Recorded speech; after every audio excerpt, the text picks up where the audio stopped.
நான் பார்த்து மரியாதை செய்யும், உணர்ந்து பின்பற்றும் பெருந்தகை எரிமலை ரத்னம் அவர்களே, அன்பு சகோதரர் விஜயகுமார் அவர்களே,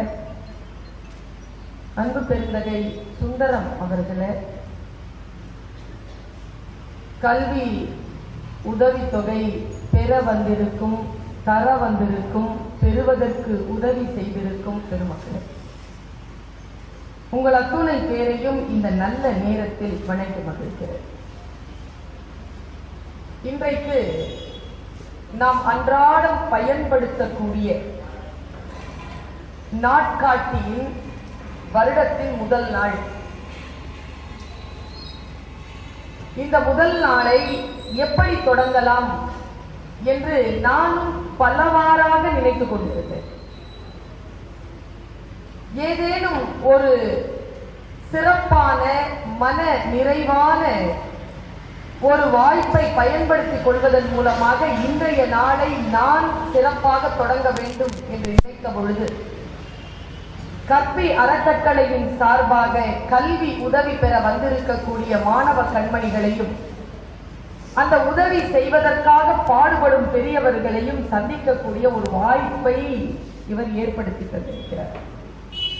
முதலில் பெருந்தகை எரிமலை ரத்னம் அவர்களுக்கு என்னுடைய மனமார்ந்த நன்றியையும் பாராட்டுகளையும் நான் தெரிவித்துக் கொள்கிறேன். இந்த அவையில 2 பேரை நான் குறிப்பிடுறேன். இங்க ஒருத்தர் எரிமலை ரத்னம், நீங்க இந்த பக்கம் வந்துருங்க, நான் பிள்ளைகிட்ட பேசுறேன். இப்படி வந்துருங்க. ஒன்று எரிமலை ரத்னம் அவர்கள், இன்னொருத்தர் ஸ்மைல் புன்னகை என்கின்ற அமைப்பிலிருந்து வந்திருக்கக்கூடிய சுந்தரமுடைய தோழர். அவர் பெயர் எனக்கு தெரியவில்லை.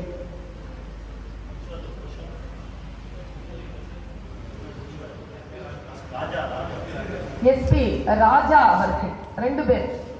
இந்த 2 பேரை நான் ஏன் இன்னைக்கு சொல்றேன் அப்படின்னா, ஒருத்தருக்கு வயசு 84, 83 முடியுது, இன்னொருத்தருக்கு 94. தன் 94வது வயதில் ஒரு அவையில் வந்து உட்கார்ந்து கல்வி உதவி பெறப்போகின்ற பிள்ளைகளை, தரக்கூடியவர்களை வாழ்த்த வந்திருக்கிறார் ஒரு 94 வயது பெரியவர். அதற்கு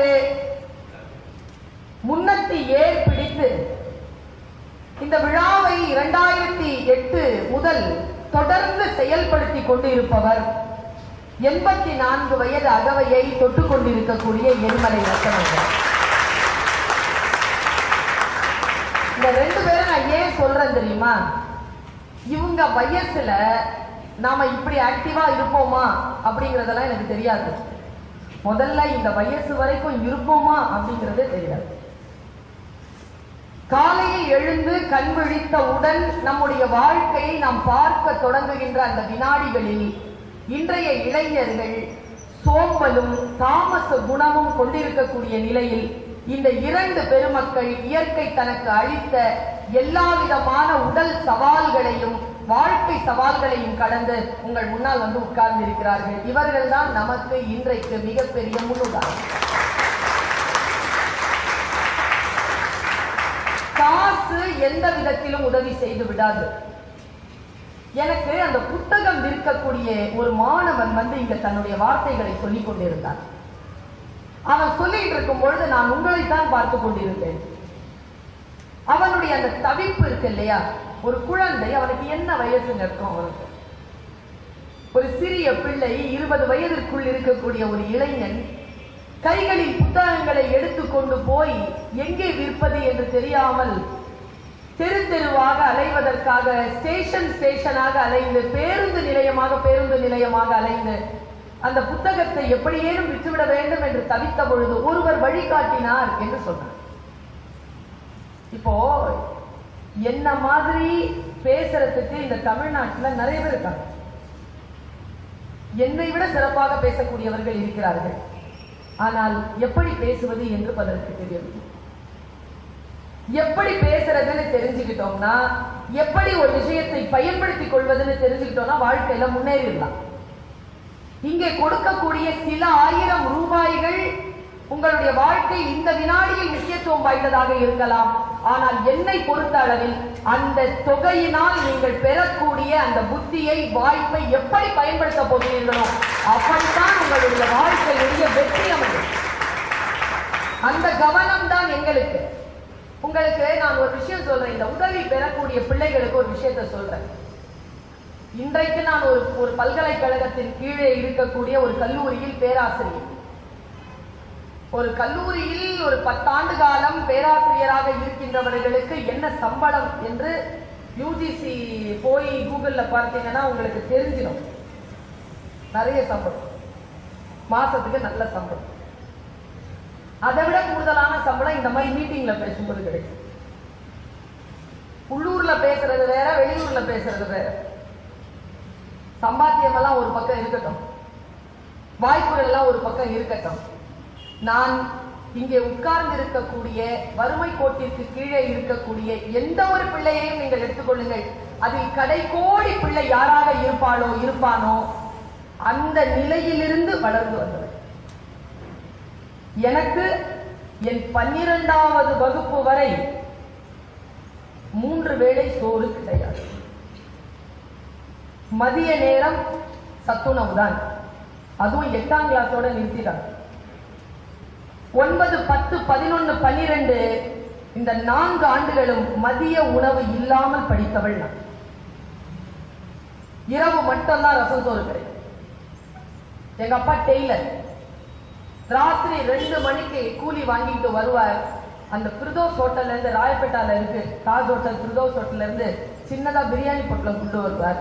கொண்டு வந்து தூங்கி கொண்டிருக்கக்கூடிய 5 பிள்ளைகளையும் எழுப்பி ராத்திரி 2 மணிக்கு மாதத்திற்கு ஒரு நாள் அந்த பிரியாணி சோறு சாப்பிடும். அதுவும் ஒரு கைப்பிடியோ 2 கைப்பிடியோ தான் கிடைக்கும். வறுமைதான். ஆனால் நான் படிப்பதற்கு எனக்கு யாரோ ஒருவர், எனக்கு யாருமே இன்னைக்கு தெரியாது, எனக்கு 600 ரூபாய் என்னுடைய வருட சம்பளத்தை என்னுடைய கல்லூரி, என்னுடைய கல்வி கூடத்திற்கு, பள்ளிக்கூடத்திற்கு 600 ரூபாய் யாரோ ஒரு மனிதர் கொடுத்தார். அந்த 600 ரூபாயை பெற்றுக்கொண்டுதான் இன்றைக்கு நான் உங்கள் முன்னால் நிற்கக்கூடிய அத்தனை கல்வி தகுதிகளையும் பெற்றிருக்கிறேன். அந்த 600 ரூபாய் தான். இப்போ எனக்கு அந்த 600 ரூபாய் இருக்கு. வருஷத்துக்கு 600னா நான் 4 வருஷமா வாங்கியிருக்கேன் அந்த காசை. 2400 ரூபாய். அந்த மனிதரை தேடுகிறேன். யார் கொடுத்தாங்கன்னு தெரியல. இப்போ நீங்க வந்து வாங்குறீங்கல்ல, எரிமலை ரத்தினம் அவர்கள் அதை சேர்த்து தந்திருக்கிறார். அதை யார் கொடுத்திருப்பார்? அதற்காக யார் பாடுபட்டு இருப்பார்கள்? அவர்களுடைய அன்றாடங்கள் எப்படி இருக்கும்? நாம் நம்முடைய பர்சுல ஒரு 10 ரூபாய் வந்ததுன்னா அந்த 10 ரூபாயில் இருந்து எவ்வளவு ரூபாயை அடுத்தவர்களுக்காக, தர்மத்திற்காக செலவழிக்கிறோம்? யாரோ ஒருவர் தன்னுடைய உழைப்பினுடைய காசை நம்முடைய வாழ்க்கைக்காக செலவழித்திருக்கிறார்கள். அந்த காசை நான் வச்சிருக்கேன். 2400 ரூபாய் வச்சிருக்கேன். அவருக்கு எப்படியா திருப்பி கொடுக்கணும்னு.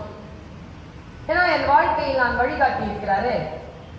என்னை இவ்வளவு தூரம், என்னை 30 நாடுகளுக்கு மேல போயிட்டு வந்திருக்கேங்க. இதோ 14ஆம் தேதி அமெரிக்கா போறேன்.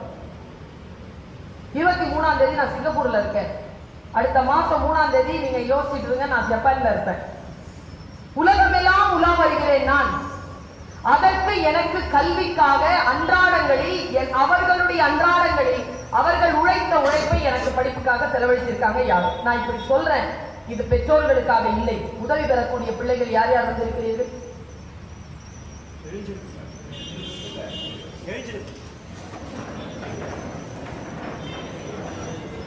உங்களுக்காக சொல்றேன், உங்களுக்காக சொல்றேன். உட்கார. என்னுடைய பேச்சு இங்கே உதவி பெற வந்திருக்கக்கூடிய உங்களுடைய தகப்பன் தாய்மார்களுக்காக அல்ல. உதவி தொகையை கொடுக்க வந்திருக்கிறார்களே அவர்களுக்காக அல்ல. உதவி தொகையை பெற வந்திருக்கக்கூடிய நீ. என்னுடைய பேச்சை கொஞ்சம் உன்னிப்பா கவனி. 7லிருந்து 9 போகுமா டாக்டர்? 7லிருந்து 9 போகுமா? என்ன பண்ணலாம் டாக்டர்? என்ன பண்ணலாம்? என்ன பண்ணிருக்கோம் இது வரைக்கும்? என்ன பண்ணிருக்கோம் தைரியமா சொல்லுங்களேன். என்ன பண்ணிருக்கோம்? கடன் வாங்கியிருக்கோமா இல்லையா? கடன் வாங்கியிருக்கோம். ஒரு நாளாக திருப்பி கொடுத்துருக்கோமா? எவ்வளவு வருஷமா வாங்குறோம்? 7 9 போகுமா? போவாது. என்ன பண்ணலாம்? பக்கத்துல இன்னொரு கடன் வாங்கிட்ட, கணக்கு முடிஞ்சது. அப்புறம் இன்னொரு கணக்கு போடுற. 6 8 போகல. என்ன பண்ற? கடன் வாங்குற. எப்பொழுதாலும் அதை திருப்பி கொடுக்கணும்னு யோசிச்சிருக்கிறோம். இப்போ சீன நாடு இருக்குல்ல, நம்ம பக்கத்துல இருக்கு. அந்த நாட்டுல இந்த கணக்கை எப்படி சொல்லி தராங்கன்னு நேரடியா நான் தெரிந்து கொண்டேன். நேரடியா நான் தெரிஞ்சுக்கிட்டேன். எப்படி சொல்லி தராங்கன்னா, படிக்கிற குழந்தைகள் எல்லாரும், பெரியவங்களுக்கு புரியாம போகட்டும், உங்களுக்கு புரியணும், உனக்கு புரியணும். 7 வீட்டுக்கு 9ஆம் நம்பர் வந்திருக்குதாமா. சரியா? 7 தவிக்கிறான். ஐயோ, ஏதாவது ஒண்ணு கொடுக்கணுமே, நம்ம வீட்டுக்கு வந்திருக்கிறாங்களே இவங்க, ஏதாவது கொடுக்கணுமே தவிக்கும் பொழுது நாம என்ன பண்றோம்? பக்கத்து வீட்டு அக்கா கிட்ட இருந்து கடன் வாங்குறோம். ஆனா அந்த நாட்டுல என்ன தெரியுமா சொல்றாங்க? ஐயோ, 7வது நம்பர் வீட்டுக்கு யாரோ வந்திருக்காங்க, 7 தவிச்சுக்கிட்டு இருக்கு, ஏதாவது ஒன்றை தந்து உதவுமே என்று பக்கத்தில் இருக்கும் ஒரு எண் தன்னில் இருந்து ஒன்றை தந்து உதவுகிறது. இப்படி அவன் பாடம் நடத்துறான். நான் இங்க நிறுத்துறேன். கடன் என்பது வேறு, உதவி என்பது வேறு. இப்போ என்னுடைய போன்ல சார்ஜ் தீர்ந்து போச்சு, பூஸ்டர் தீர்ந்து போச்சு, ஈஸி பண்ணல. விஜயகுமார் சார் கிட்ட சொன்னேன் சார் ஒரு 100 ரூபாய்க்கு பண்ணிடுங்க, நான் வீட்டுக்கு போயிட்டு அந்த 100 ரூபாய் அனுப்பிச்சிடுறேன் அப்படின்னு. சரின்னு பண்ணிட்டார். இது அவரிடமிருந்து நான் பெற்ற கடன். சரியா? உள்ள வந்த உடனே சூடா ஒரு கப்ல டீ குடிச்சேன். ரொம்ப பதட்டமா இருந்தது. குடிச்சேன். என் பசியை ஆற்றுவதற்காக அந்த டீ அவர்கள் ஏற்பாடு செய்தது உதவி. ஒன்று கடன், மற்றொன்று உதவி. இப்போ அந்த 100 ரூபாவை நான் வீட்டுக்கு போய் என்ன செய்யணும்? இவருக்கு திருப்பி கொடுக்கணும். இந்த டீ என்ன பண்றது? டீ வாங்கியிருக்கிறேன், குடிச்சிருக்கேன். சென்னைக்கு போயிட்டு சரவணா பவன்ல இருந்து, சென்னைக்குன்னா அந்த பல்லாவரம் தூரம் தான், அடுத்த ஸ்டேஷன் திருச்சி உங்களுக்குலாம். அங்க போயிட்டு சரவணா பவன்ல இருந்து ஒரு டீ வாங்கி விஜயகுமார் சாருக்கு பார்சல் பண்ணி அனுப்புவா? இல்ல, காசை உரியவர்களுக்கு திருப்பி கொடுக்கலாம், அது கடன். ஆனால் நமக்கு உதவி செய்கிறார்கள் பாருங்க, அது என்ன பண்றதுன்னா, இந்த டீயை நான் மிச்சம் பிடிச்சி வச்சிருக்கணும். எப்ப வரைக்கும் தெரியுமா?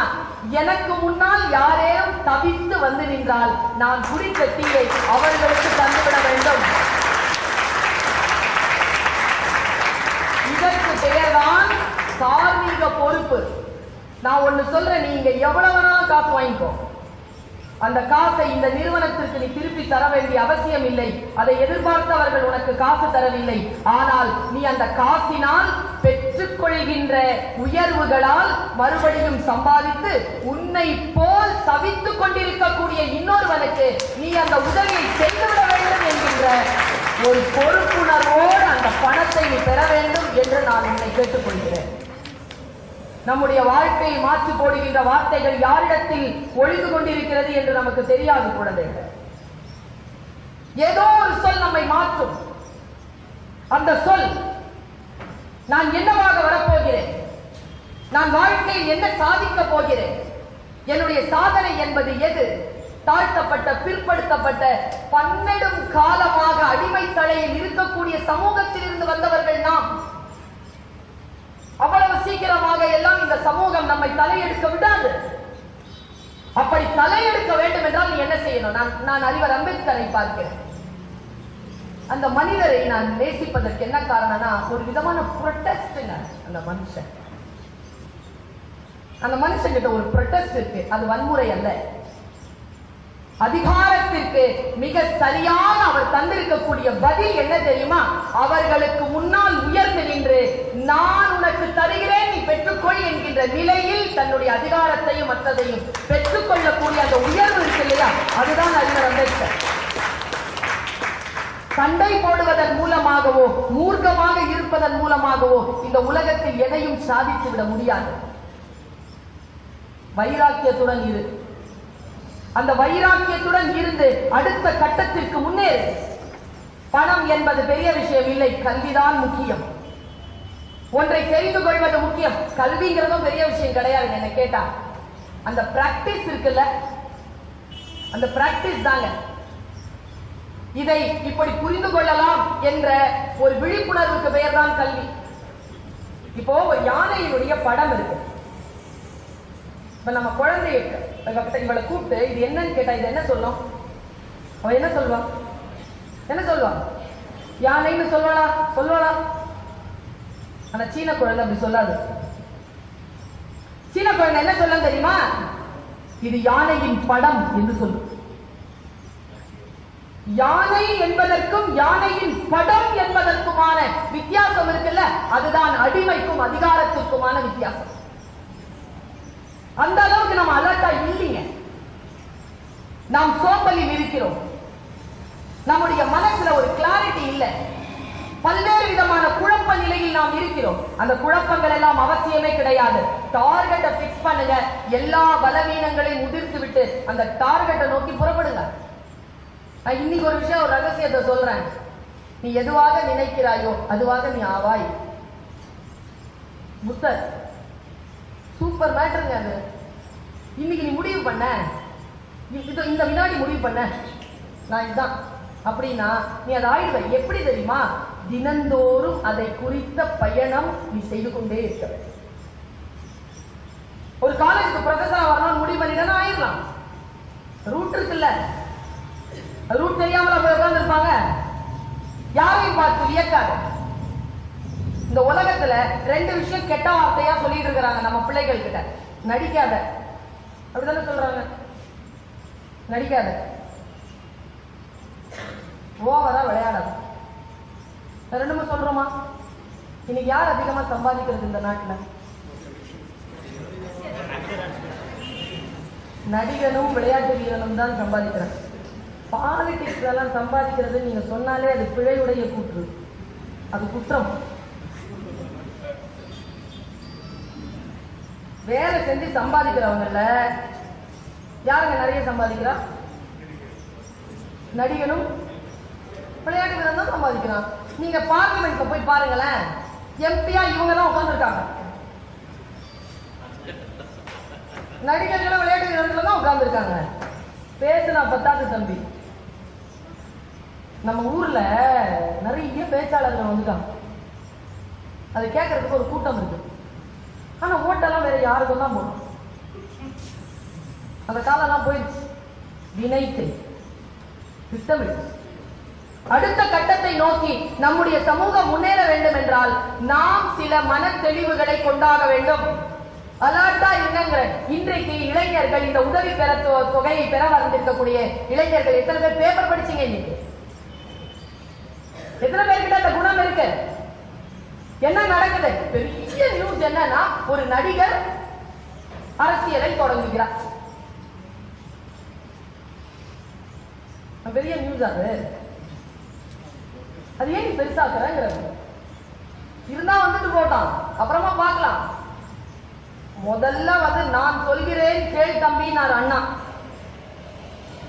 அப்படித்தானே ஆரம்பிச்சாரு. நான் சொல்கிறேன் கேள் தம்பினாரு. தங்கச்சியை விட்டுட்டாரேன்னு சொல்லிட்டு அடுத்த வந்தவர் என்ன தெரியுமா பண்ணாரு?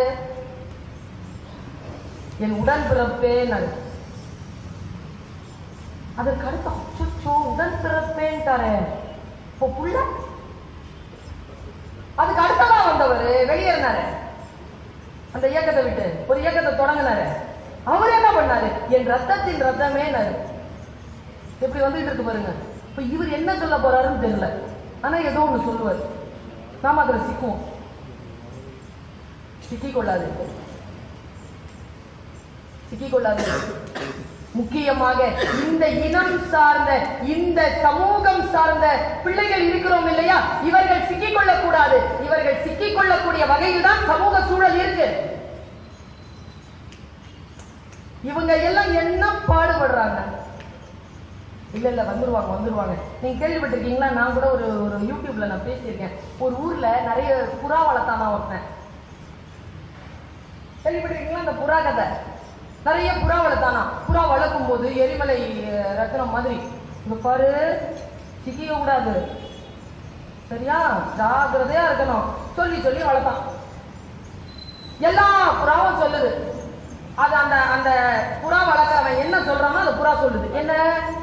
வேடன் வருவான், வலை விரிப்பான், சிக்கிக்கொள்ளவான்.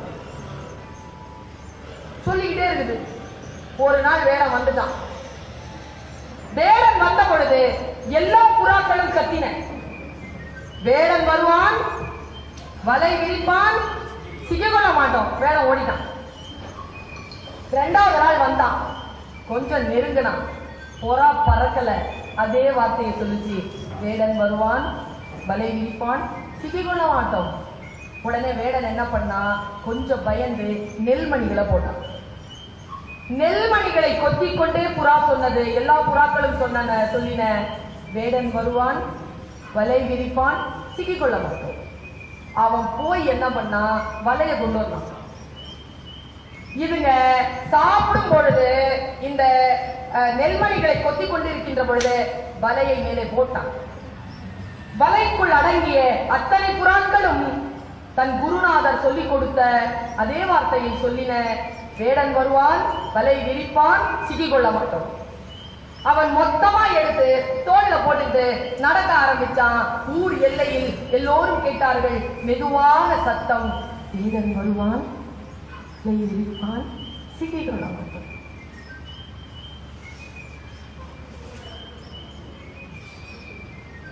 யாரோ ஒருத்தவங்க போன் வச்சுக்கிட்டு இருக்கிறாங்க. ஒரு முதியவர் போன் அடிக்கிறத அவருக்கு தெரியல. அவர்தான்